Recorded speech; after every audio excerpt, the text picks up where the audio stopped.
You know, there's only one thing about getting into the network after the Cowboys game when the Cowboys look as random, as scattered, as unrehearsed, and as unproductive as they look this afternoon. I got to tell you, I have this superstitious thing. I know that whenever the Cowboys play poorly, that it's going to be a long night on the air, and sometimes the phones ring like crazy, whatever else. It is just painful to see them play like this, and it's what, the fourth game of the year. They look like a team that's already played like 11, 12, 13, 14 games, and they've got people out for injuries. They're thin in certain places. They got no depth in other places. But for nobody to be injured, pretty much, I mean, some pretty hard hitting out there today.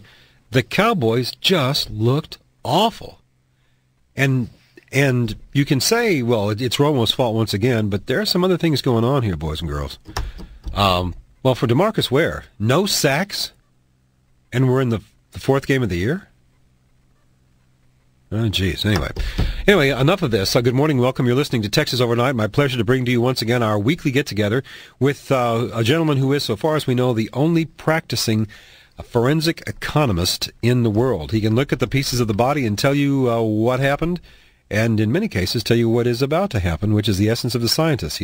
He observes, he theorizes, and the theory, if it's right, it explains what you've seen, and it, in some cases, rather scarily predicts what you haven't seen. We call him Mike in East Texas. Hey, Mike, good morning, sir. Well, good morning, Charlie. Glad to have you, buddy. Your Cowboys. Oh, man.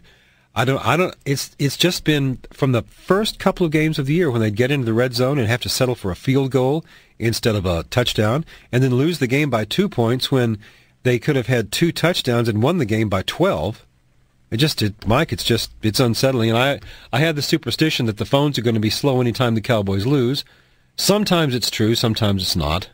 I tend to blame myself for it when the phones are slow, but it's just the whole of Texas just I don't know, Mike, it's like we just get into a fit of mortification and crawl under the bed kind of collectively as a culture.